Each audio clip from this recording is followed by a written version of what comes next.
अब हम अपनी एप्लीकेशन में JWT टोकन्स को इंटीग्रेट करते हैं। तो सबसे पहले हम इन सब को क्लोज कर देते हैं और यहाँ पे हम एक पैकेज इंस्टॉल करेंगे npm i json web token, और इस पैकेज की हेल्प से हम अपना ऑथेंटिकेशन का सारा काम करेंगे, साइन करेंगे, अपने टोकन्स को उनको वेरीफाई करेंगे। ये सब कुछ हम इस पैकेज की हेल्प से आसानी से कर सकते हैं। अब यहाँ पे हम सबसे पहले हमें एक मॉडल चाहिए होगा और इसको हम कहते हैं token.js, और यहाँ पे हम अपने रिफ्रेश टोकन को स्टोर करने के लिए एक मॉडल बनाएंगे। तो सबसे पहले const mongoose require mongoose, यहाँ पे हमने mongoose को इंपोर्ट कर लिया। उसके बाद हम इसमें से स्कीमा को डीस्ट्रक्चर करेंगे और अब हम एक मॉडल बनाएंगे। तो इसको मैं कहता हूँ रिफ्रेश टोकन स्कीमा, और स्कीमा टाइप का एक ऑब्जेक्ट होगा और यहाँ पे हम दो चीज़ें स्टोर करवाएंगे।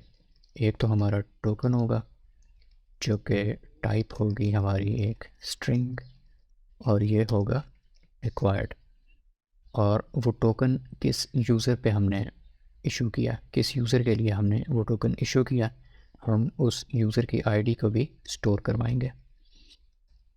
तो यहाँ पे होगा mongoose dot schema types dot object ID, और ये रेफ़र करेगा यूज़र्स नाम की कलेक्शन को, और यहाँ भी हम टाइम स्टैम्प्स रिकॉर्ड करते जाएंगे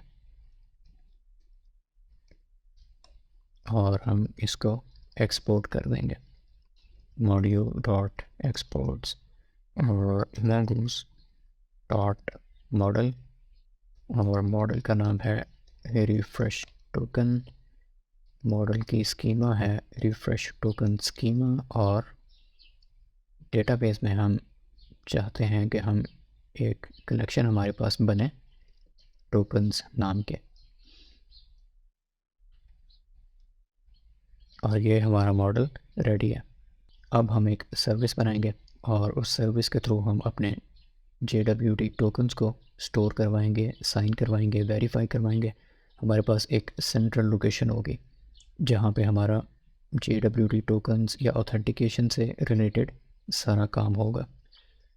तो यहाँ पे हम मेन पे एक फ़ोल्डर बना लेते हैं सर्विसेज नाम का, और यहाँ पे मैं एक फाइल बनाऊँगा JWT service डॉट JS, और यहाँ पे हमारी एक क्लास होगी।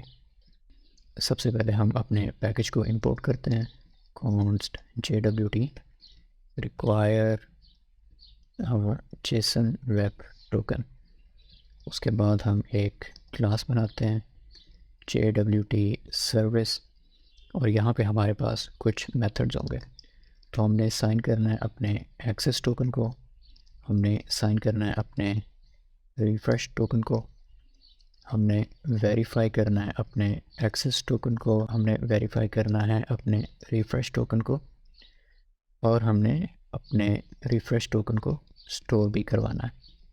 तो हमारे पास कुछ मेथड्स होंगे। तो यहाँ पे हम अपने मेथड्स को बारी बारी डिफ़ाइन कर लेते हैं। सबसे पहले हमारे पास मेथड है एक्सेस टोकन को साइन करने का, तो हम यहाँ पे अपने मेथड का नाम हमने लिखा। उसके बाद हम इसके पैरामीटर्स डिफ़ाइन करते हैं। तो यहाँ पे हमें चाहिए पेलोड, जो डेटा हम अपने टोकन में एम्बेड करेंगे।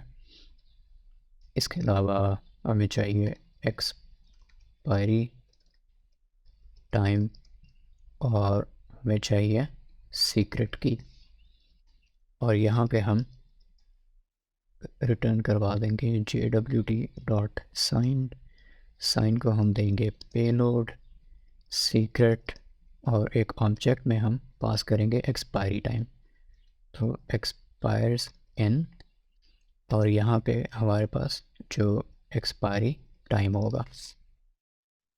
और ये जो JWT डॉट साइन का मेथड है, ये एक JWT टोकन हमें यहाँ से रिटर्न करवा देगा। बिल्कुल इसी तरीके से यहाँ पे हम अपना रिफ़्रेश टोकन को साइन करने वाला मेथड भी बना लेते हैं। तो साइन रिफ़्रेश टोकन, यहाँ पे पेलोड, एक्सपायरी टाइम और सीक्रेट, और return JWT dot sign payload secret और ऑब्जेक्ट में एक्सपायरी टाइम। अब यहाँ पे हमें सीक्रेट की चाहिए, तो सीक्रेट की हम एक जनरेट कर लेते हैं। और उसके अलावा यहाँ पे बेस्ट प्रैक्टिस ये है कि एक्सेस टोकन और रिफ़्रेश टोकन दोनों की जो सीक्रेट कीज़ हैं वो हम डिफरेंट रखें। हम सेम भी रख सकते हैं। जो मेन डिफरेंस होता है एक्सेस टोकन में और रिफ़्रेश टोकन में, वो ये होता है कि एक्सेस टोकन का जो टाइम है, जो एक्सपायरी टाइम है, वो अगर हम कंपेयर करें रिफ़्रेश टोकन के एक्सपायरी टाइम से तो वो काफ़ी कम होता है। रिफ़्रेश टोकन देर से काफ़ी टाइम बाद एक्सपायर होता है और एक्सेस टोकन जल्दी एक्सपायर हो जाता है। तो यहाँ पे हम अपनी सीक्रेट कीज़ जनरेट कर लेते हैं और इसके लिए हम नोड में जो क्रिप्टो नाम का पैकेज है, जो हमें बाय डिफ़ॉल्ट जब हम नोड इंस्टॉल करते हैं तो हमें मिल जाता। और अगर यहाँ पे मैं अपने VS कोड में एक नया टर्मिनल ओपन करूँ और मैं नोड लिख के एंटर करूँ और यहाँ पे हम करें run const crypto require crypto, और यहाँ पे हम करें crypto dot random bytes 64 to string, और हम हेक्स फॉर्म में इसको ले लेते हैं। तो ये हमारे पास एक रैंडम स्ट्रिंग आ चुकी है। इसको मैं यहाँ से कॉपी करता हूँ, इस पूरे को सेलेक्ट करके Ctrl+C, और यहाँ पे मैं इसको पेस्ट कर देता हूँ। तो यहाँ पे ऊपर हम const access token secret, और ये मेरे पास ये सीक्रेट आ चुका है। और यहाँ पे मैं सीक्रेट में ये यूज़ कर लेता हूँ एक्सेस टोकन सीक्रेट। यहाँ पे हमने डिफ़ॉल्ट पैरामीटर यूज़ किया। इसका मतलब ये है कि अगर हम जहाँ पे इस क्लास को, इस सर्विस को यूज़ कर रहे हैं, वहाँ पे अगर हम सीक्रेट की पास नहीं करते तो बाय डिफ़ॉल्ट हम ये वाली जो सीक्रेट की है ये यूज़ कर लेंगे। और इसी तरीके से हम एक रिफ़्रेश टोकन सीक्रेट बना लेते हैं। और अगर हम क्रिप्टो में यही मेथड दोबारा यूज़ करें तो हमें एक नया सीक्रेट की मिल जाएगा। और मैं इसको कॉपी करके यहाँ पे पेस्ट कर देता हूँ और रिफ़्रेश टोकन में हम ये वाली की यूज़ कर लेते हैं। यहाँ पे हम इसको थोड़ा सिंपल कर सकते हैं क्योंकि थ्रू आउट द एप्लीकेशन हमारा कोई प्लान नहीं है कि हम JWT टोकन्स का जो सीक्रेट की है उसको चेंज करेंगे। तो यहाँ पे हम ये काम करते हैं कि ये जो सीक्रेट है इसको हम यहाँ से हटा देते हैं और इसको हम डायरेक्टली यहाँ पे पास कर देते हैं। जब हम साइन कर रहे हैं तो हम वहाँ पे सिर्फ यही वाला सीक्रेट दे रहे हैं, हम अपने फंक्शन में पैरामीटर में एक्सेप्ट नहीं कर रहे। और इसी तरीके से यहाँ से हम रिफ़्रेश टोकन हटा सकते हैं और सीक्रेट की जगह हम इसको पास कर सकते हैं। और यहाँ पे हम इसका सिग्नेचर दे सकते हैं कि सबसे पहले हमारे पास एक पेलोड होगा जो कि स्ट्रिंग या ऑब्जेक्ट की फॉर्म में हो सकता है, उसके बाद हमारे पास सीक्रेट या प्राइवेट की होगी, और उसके बाद हमारे पास ऑब्जेक्ट की फॉर्म में ऑप्शंस होंगे, एक्सपायरी टाइम वगैरह अगर हम पास नहीं करेंगे तो वो डिफ़ॉल्ट ऑप्शंस ले लेगा। और यहाँ पे अब हम एक और काम करेंगे कि हम यहाँ पे जो हमने इसको इस फाइल में इन टोकन्स को हमने मेंशन किया हुआ है, हम इनको उठा के अपने इन्वायरमेंट वेरिएबल्स में रख लेते हैं। तो यहाँ पे .env और यहाँ पे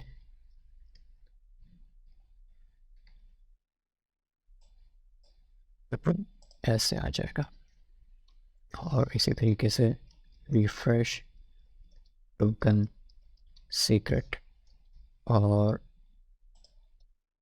यहाँ से ये पूरा जो सीक्रेट की है ये हम यहाँ पे पेस्ट कर देते हैं, और इसको हम अपनी config फाइल के थ्रू इंपोर्ट भी कर लेते हैं। const access token secret process.env.access token secret, और इसी तरीके से const refresh token secret process.env.refresh token secret। अब यहाँ पे हम देख सकते हैं कि काफ़ी रेपिटेशन हो रही है, तो इसको भी हम टी स्ट्रक्चर वाले सिंटैक्स के थ्रू भी कर सकते हैं और ऐसे भी कर सकते हैं। तो access token secret refresh token secret, और JWT में हम इसको इंपोर्ट करा लेते हैं। Const access token secret require एक फोल्डर पीछे config और इंडेक्स, और इसी तरीके से कॉन्स्ट बल्कि उसके साथ ही हम इसको भी इंपोर्ट करवा सकते हैं, कॉन्स्ट रिफ्रेश टोकन सीक्रेट, और ये दोनों हमारे इन्वायरमेंट वेरिएबल्स यहाँ पे आ चुके हैं। अब जो हमारे बाकी के 3 मेथड्स हैं हम उनको डिफ़ाइन कर देते हैं। तो यहाँ पे होगा वेरीफाई एक्सेस टोकन, और इस फंक्शन में हम लेंगे अपना टोकन जो यूज़र की तरफ से हमें मिल रहा है, और सीक्रेट की तो वो हम बाय डिफ़ॉल्ट एक्सेस टोकन वाली ही रखेंगे। और यहाँ पे हम करेंगे JWT.verify, और यहाँ पे हमारा टोकन और एक्सेस टोकन सीक्रेट। अगर टोकन जो है वेरीफाई हो जाएगा तो यहाँ से हमें रिज़ल्ट रिटर्न हो जाएगा, और अगर टोकन जो है वो वेरीफाई नहीं होता तब भी हमें यहाँ से एरर या नल रिटर्न हो जाएगा। और इसी तरीके से हम यहाँ पे वेरीफाई रिफ्रेश टोकन, यहाँ पे भी हम टोकन सेंड करेंगे और रिटर्न कर देंगे JWT.verify टोकन और रिफ्रेश टोकन सीक्रेट। यहाँ पे जब हमने एक्सेस टोकन को साइन किया तो हमने उसको साइन करने के लिए एक्सेस टोकन सीक्रेट यूज़ किया, तो जब हम उसको वेरीफाई करेंगे तब भी हम सेम वही वाला टोकन यूज़ करेंगे, सेम वही वाली सीक्रेट की यूज़ करेंगे। और इसी तरह जब जिस की के साथ, जिस सीक्रेट के साथ हमने रिफ्रेश टोकन को साइन किया उसी के साथ हम उसको वेरीफाई भी करेंगे। अब यहाँ पे हमारा एक आखिरी मेथड रहता है तो हम उसको भी लिख लेते हैं, स्टोर रिफ्रेश टोकन, और यहाँ पे हम इसको टोकन पास करेंगे, और यहाँ पे हम डेटाबेस के साथ कम्युनिकेट करवा रहे हैं तो ट्राई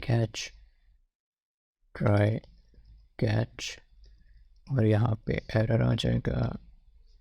और सबसे पहले तो हम अपना टोकन का जो मॉडल हमने अभी डिफ़ाइन किया था उसको इंपोर्ट करेंगे, ये जो मॉडल हमने बनाया।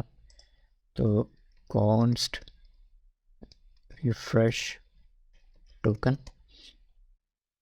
रिक्वायर, हम एक फोल्डर पीछे जाएंगे, उसके बाद मॉडल्स और यहाँ पे टोकन, और अब हम यहाँ पे एक डॉक्यूमेंट बनाते हैं। तो उसके लिए हम करेंगे न्यू रिफ्रेश टोकन, और यहाँ पे जो टोकन होगा वो ये वाला टोकन जो हम फंक्शन में पास कर रहे हैं मेथड में, और यूज़र आईडी होगी वो भी हम अपने मेथड में पास करेंगे, टोकन और यूज़र आईडी।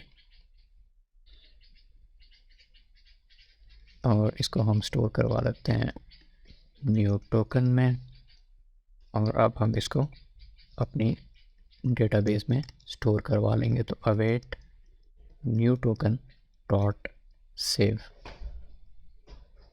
और इस मेथड को हमें एसिंक बनाना पड़ेगा।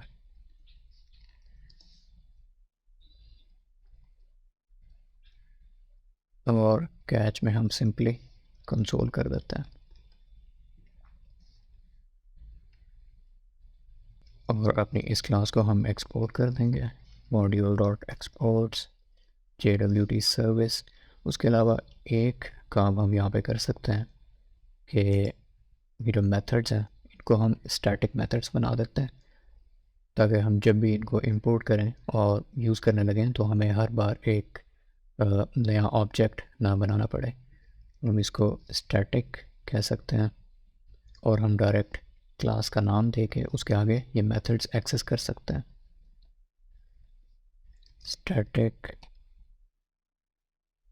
स्टैटिक और स्टैटिक। अपने नेक्स्ट लेसन में हम देखेंगे कि हम अपने लॉगिन और रजिस्टर कंट्रोलर के साथ इन टोकन्स को कैसे इंटीग्रेट करेंगे।